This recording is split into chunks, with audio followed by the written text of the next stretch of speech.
Another day, another storm brewing in Boston. And this time, it's not just off-season chatter, it's a wake-up call. On Wednesday, Shams Charania dropped a quiet bomb during his appearance on the Pat McAfee show, and the implications were far louder than his calm delivery let on. When asked about the Celtics' off-season activity, Shams cut through the noise. The primary focus, from what I understand, has been Jrue Holiday, Kristaps Porzingis, and Sam Hauser, their trade markets, said Charania. Now, are teams making big offers and calling about Jaylen Brown and Derrick White? Absolutely. From what I've heard, the Celtics would prefer not to move them. Wait, prefer not to move them? That's the first time anyone with Shams's credibility has openly admitted that rival teams are knocking hard, with big offers, for Boston's core perimeter defenders and secondary stars. That means something has changed. This isn't just due diligence. This is real pressure.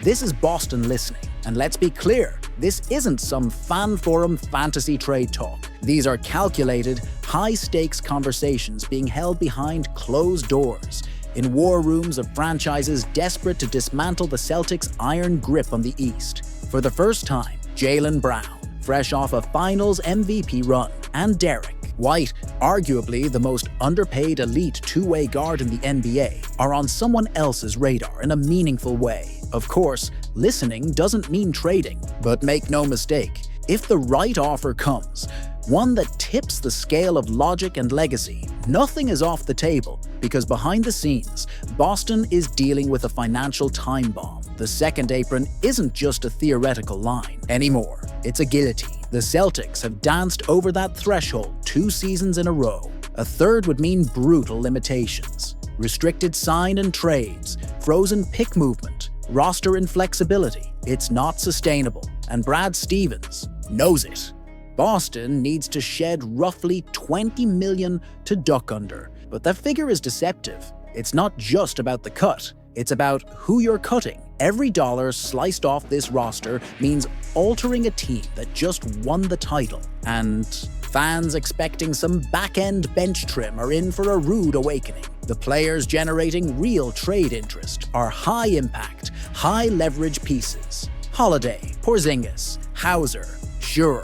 But now, White and Brown are entering the whispers. Don't underestimate what's happening here. This is a front office staring down an identity crisis. Do they cling to continuity, or do they embrace volatility to survive the new CBA's fiscal chokehold? Holiday and Porzingis both have injury clouds looming and player options that could lead to future headaches. Hauser, while deadly from deep, might never be more than a specialist. Their trade value is practical, not transformative, but Brown and White, they're game shapers. Moving either one isn't trimming fat, it's slicing into muscle. And yes, Brown's Supermax has critics, but how many wings in the league can defend, score 30 on any given night, and survive the crucible of the playoffs without blinking? Brown just did it. Derrick White, meanwhile, is on a deal so team-friendly it almost feels criminal. A two-way monster who quietly averaged more blocks than most big men. Add to that, both are locked in long-term. They're durable, they're versatile, and they were indispensable to the title run. Still, the math doesn't care about loyalty. So here we are. The Celtics are trying to win again, but they're also trying to survive the system that punishes teams for building juggernauts. Someone's going to go. That's inevitable. The only question left is how far are they willing to go to keep the machine intact? And at what cost? This offseason could turn from celebration to shock in a single phone call. Kevin Durant trade before the draft? Why Celtics fans shouldn't get their hopes. Up in a recent appearance on the Pat McAfee show, NBA insider Shams Charania dropped a bombshell that could ignite one of the wildest off-seasons in years. I think there's a strong chance Kevin Durant gets traded before the NBA draft. That sentence alone is enough to set the league on fire. We're talking about a generational scorer, one of the most lethal offensive weapons the NBA has ever seen, potentially being on the move again. But before Celtics fans start fantasizing about a Tatum-Durant super team, it's time for a brutal dose of reality. Let's cut through the noise The Boston Celtics and the Phoenix Suns are two of the worst possible trade partners in the league right now. Both teams are stuck in the second apron under the NBA's new collective bargaining agreement, a salary cap hell that makes even the idea of matching contracts a logistical nightmare. They can't aggregate salaries, can't take back more money than they send out, and they sure as hell can't afford to absorb a contract like Durant's without blowing up half their roster. Could the Celtics help facilitate a three-team deal? Technically, sure. Realistically, it's a Herculean task. Boston would have to shed major salary, navigate cap landmines, and somehow make it all work before June 25th, the first night of the NBA draft. Even then, Phoenix would likely demand a significant haul in draft compensation just to agree to a deal, never mind the complexities of finding a third team willing to dance. And what about Boston going all in and landing Durant themselves? Let's not be naive. That conversation starts and ends with Jaylen Brown, and the Celtics know it. Trading Brown, fresh off an all-NBA season and entering his prime at age 28. For a 36-year-old Durant who's one Achilles rupture, 2 MCL sprains, and countless missed games deep into his career. That's not a calculated risk, that's a ticking time bomb. Durant's talent is still otherworldly, but Boston isn't in the business of gambling its future for a player whose best-case scenario gives you 2 more years, maybe at a superstar level. To make matters worse, Jason Tatum's off-season surgery puts even more pressure on Boston's immediate future. This isn't the time to gut your roster for a short-term burst of glory. It's time to protect what you've built, and what Boston has is a 1-2 punch in Tatum and Brown that still hasn't hit its ceiling. Durant would have been the crown jewel in 2007, the dream signing in 2016,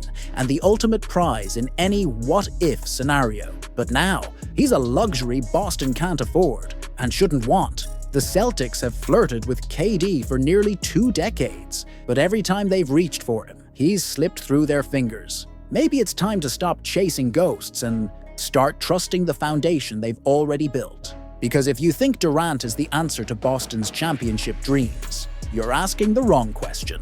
The Boston Celtics are staring into the abyss of one of the most volatile off-seasons in franchise history. While many still see them as contenders on paper, behind the scenes, the team is on the brink of a financial meltdown, handcuffed by the NBA's harshest salary cap constraints and spiraling luxury tax penalties. This isn't just a tough cap year, it's a fiscal cage that could suffocate their flexibility for seasons to come. Boston's books are so top-heavy that even minor financial decisions now carry enormous weight. The second apron penalties don't just limit spending, they suffocate creativity. Signing mid-level free agents? Off the table. Aggregating salaries and trades? Blocked. Even simple roster shuffling becomes a strategic nightmare when every dollar triggers a cascade of punishments. The situation grows even bleaker, with Jason Tatum expected to miss most, if not all, of the upcoming season due to a devastating Achilles injury. That alone could sink a team.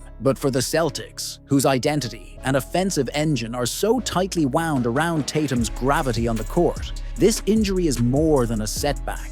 It's an existential crisis. Without him, Boston isn't just missing a superstar, they're missing a system. That's why finding a rotation-ready point guard on a rookie deal isn't just a preference, it's a lifeline. The front office knows that any meaningful depth has to come dirt cheap. Every draft pick matters. Every two-way contract could make or break a month of the season. Boston may be forced to package both of its 2025 draft picks in an aggressive attempt to climb into the top tier of the draft, hunting for NBA-ready talent who can contribute immediately at a fraction of the cost. But here's the kicker. This could be the end of the current Celtics core as we know it. Kristaps Porzingis and Jrue Holiday, once seen as veteran pieces to push the Celtics over the edge, now represent financial anchors. Their combined salaries are unsustainable under the new CBA landscape. Waiving or trading at least one of them may be the only route to survival. And thus, the whispers about Jaylen Brown's future are getting louder. The front office isn't shopping him yet, but they're listening. And the message is clear. Only Godfather-level offers will open the door, but make no mistake, if Boston stumbles out of the gate without Tatum, Brown's name will light up trade boards across the league. The organization knows the clock is ticking, not just on a championship window, but on the fragile balance of a roster built on star contracts and diminishing flexibility. Boston isn't just playing chess this offseason, they're playing Russian roulette with a fully loaded cap sheet. And the consequences could reshape the franchise for a decade.